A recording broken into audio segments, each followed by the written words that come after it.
Here we have the all-new 2024 Cadillac XT4. Now this one comes in the Premium Luxury trim level in the beautiful latte metallic. And then we have the Oxford Stone leather interior. For the powertrain, we get a 2-liter turbocharged 4-cylinder engine. And that's made it to a 9-speed automatic transmission. But as we come around to the front end here, we do get LED headlamps along with LED daytime running lights. And I apologize for the road noise. I'm right by the interstate. It's the only place I can find in the area to record. But I love the newer front end. We get these 20-inch aluminum wheels here. Interested to see how that's gonna ride. Passive keyless entry on all 4 doors. And then we do have one-touch automatic up and down windows for the front, express down for the back, power folding side mirrors with blind spot monitors, and you can control either side there. Memory seat functions, power door lock controls, power lift gate controls right there. Set that to max 3/4 or off to control it. Electronic parking brake, press to engage to the brake, press down to disengage. There's a hood release there. And we have a manual tilt and telescoping steering wheel. But there's our power driver's seat. We do get 4A power lumbar support, so I like having that. And speaking of which, I have that seat up front adjusted for someone of my size, being 6'3" with longer legs. But a big shout out to Cadillac of Murfreesboro for allowing me to review this XT4 today. I'll leave a link below in the description. So, okay, space back here. I have tons of space underneath the seat to put my feet, so that's good. This could probably be moved back or forth to get that perfect fitting position. The seat back pockets are on both sides. We do get 3-stage heated outboard seats. And then the USB-C, USB-A charge port there. The middle seat, we can fold that down. Bottle holders are in the middle. And there's a look at that sunshade up for the panoramic roof. Now I will say the space in here, my head is touching the ceiling, so that's kind of an issue for someone of my size at least. And then we could probably hang a metal hanger hook on there. I don't know about a plastic one fit in there. It's a small opening, but let's make our way towards the back.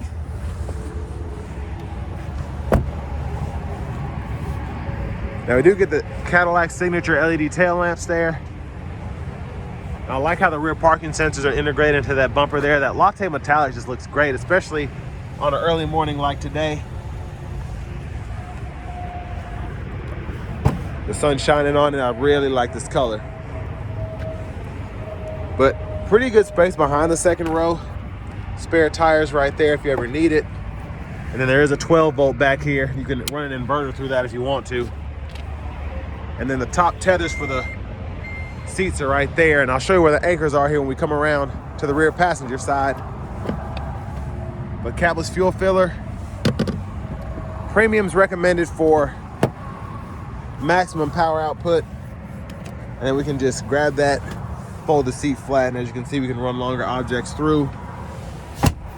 And then those anchors are right behind here. They're kind of in a weird spot, way back in there, so that it's not gonna be too easy to get to, but at least it'll be secure.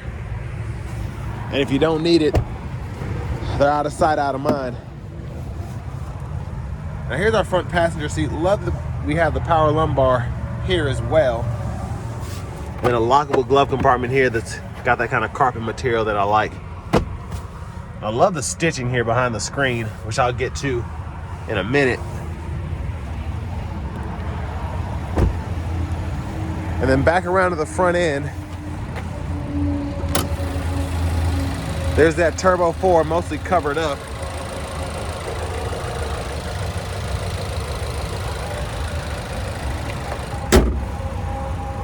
But let's go ahead and hop in the driver's seat.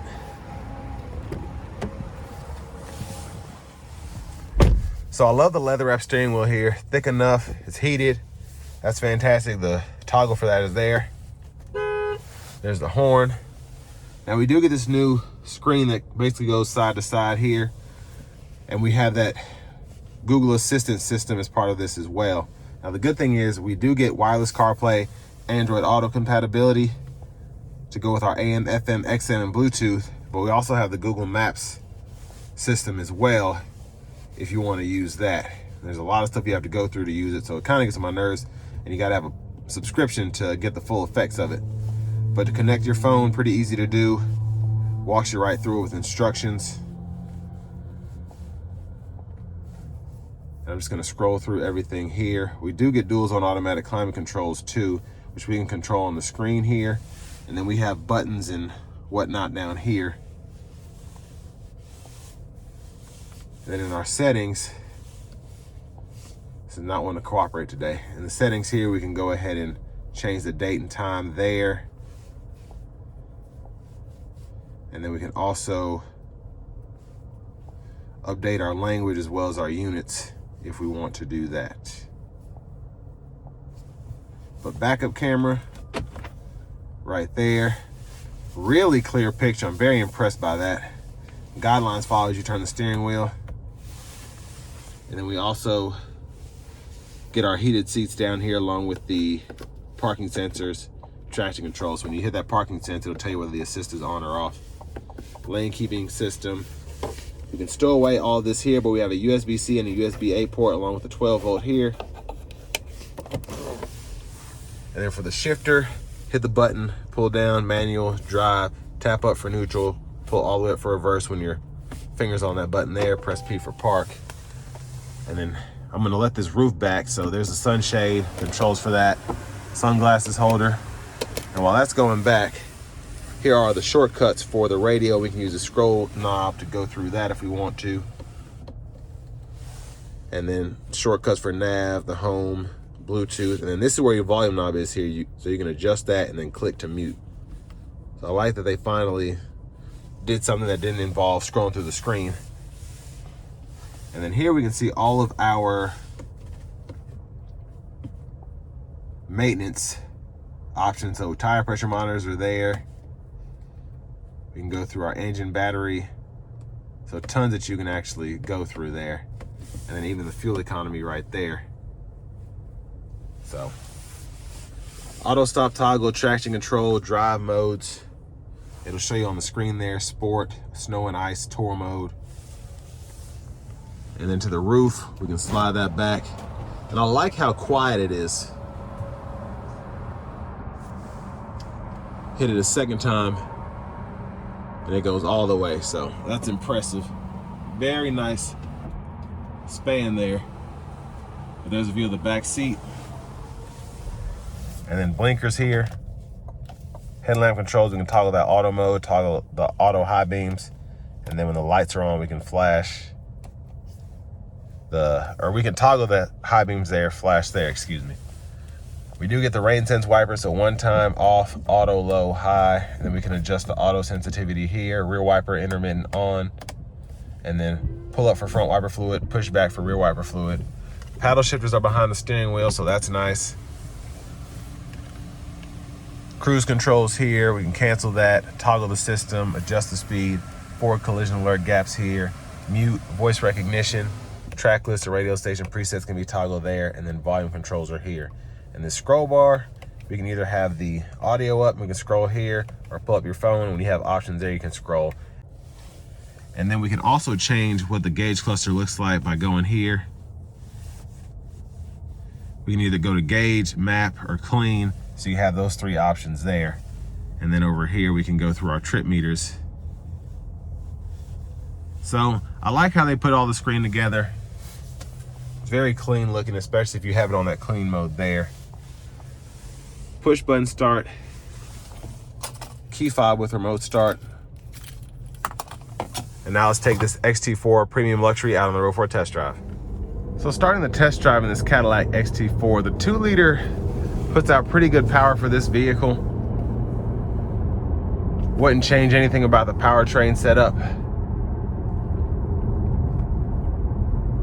And so far, ride quality is good, but these 20-inch wheels are just a tad loud coming down the road here, but I'd rather have these good-looking wheels.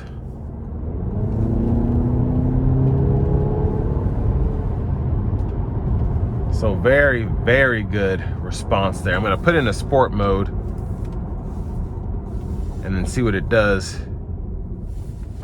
as we get on the interstate here. Not gonna give it too much, but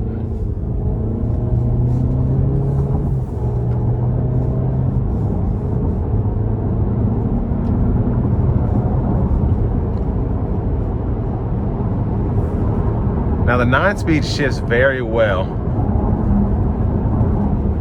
And when I let off, it kind of, just how I'm driving it, it's the perfect setup, I think. I'll give it some throttle, let off around 3,500 RPMs, and then it'll shift. And then I'm still able to get pull from the turbocharger. But ride quality is very nice. I'm gonna put it back into tour mode. But ride quality, again, great. Wind noise, not terrible. It's actually not bad at all. It's just a little windy out, it's cold out today, so I can hear it, but I can also hear the insulation taking care of a lot of that sound.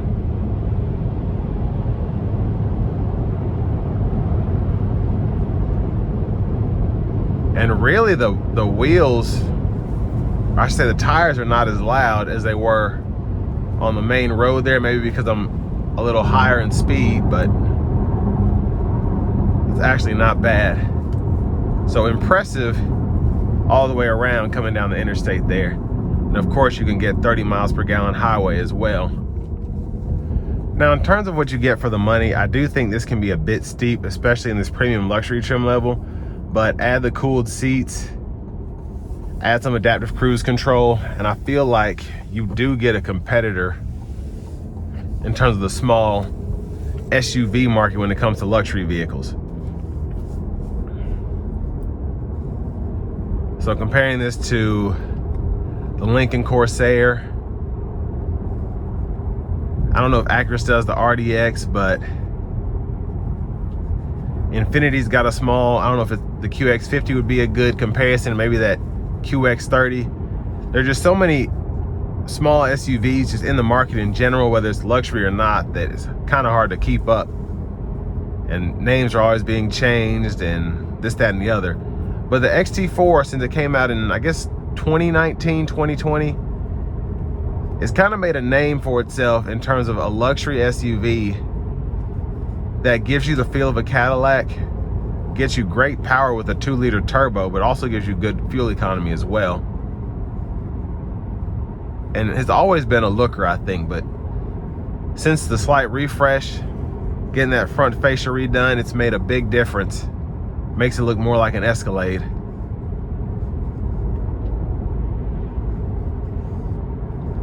But if you're in the market for something like this, if you're looking at the Corsair, I do think this is a good alternative, especially the interior redesign. They've done a fantastic job with that. And again, the outside, just getting that slight refresh made a big difference. So it pretty much checks off everything, for me at least, in terms of luxury. Again, having the nice powertrain, the smooth shifting transmission, the sport mode, which livens it up, the features you get, and of course with it being a Cadillac, the ride and the overall comfort. So with all that being said, this will bring me to the end of my review of this 2024 Cadillac XT4 in the premium luxury trim level.